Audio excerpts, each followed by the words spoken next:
আর আজকে মহাশিবরাত্রি, সকলেই জানেন। আজকের দিনে এক দারুণ টোটকা দেব। সেই টোটকাটা কি, যেটা আমি ছোটবেলা থেকে করে এসেছি, আমার মায়ের কাছে শিখে, এখন আমার থেকে শিখে আমার সন্তান করে।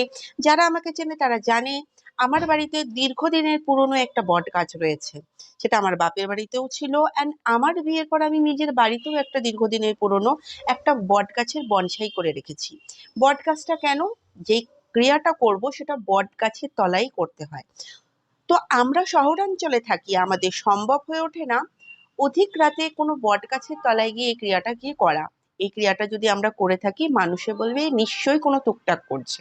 তার জন্য আমরা নিজেরাই নিজেদের বাড়িতেই একটা বনসাই করে রেখেছি বট গাছে।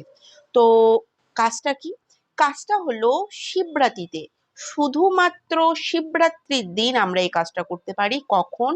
প্রথমত শিবরাত্রিতে 4 প্রহরে পুজো করতে হবে। যদি 4 প্রহরে পুজো করতে পারি খুবই ভালো, যদি করতে না পারি তাহলে নিরামিষ আহার করে রাত্রি 3 প্রহরে, শিবরাত্রির যে 3 প্রহর হয়, 3 প্রহরের শেষের দিকে ঠিক ভোর 3টার সময় হাতে প্রথমে একটা মুদ্রা করতে হবে। এই মুদ্রাটা কোথায় গিয়ে করব? বট গাছের তলায়, বট গাছের গুড়ির সামনে গিয়ে হাতের মুদ্রাটা করব। থামটাকে হাতের ভেতরে ঢুকিয়ে হাতটাকে এভাবে ভেতরে ঢুকিয়ে নেব, নিয়ে এই জাস্ট এভাবে।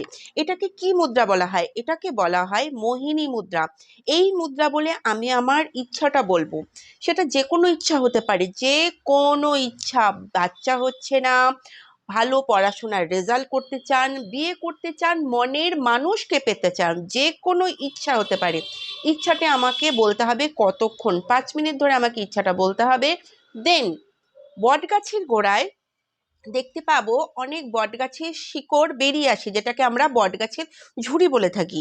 এবার ইচ্ছাটা বলে নিয়ে মোহিনী মুদ্রা করে ইচ্ছাটা বলে সেই যে বটগাছের ঝুড়ি থাকে সেই ঝুড়িতে আপনাকে গিট মারতে হবে। কটা গিট? জাস্ট একটা গিট। এই গিটটা মারলে পরের বছর শিবরাত্রি আসার আগে আপনি আপনার ইচ্ছাটা পূরণ হয়ে গিয়েছে দেখতে পাবেন। তো পরের বছর যখন পূরণ হয়ে যায়, পরের বছরও কিন্তু সেম, এবার ইচ্ছাটা পূরণ হয়ে গিয়েছে, পরের বছর ওই গাছের গোড়ায় ঠিক একই সময় ধন্যবাদ জানাতে ভুলবেন না।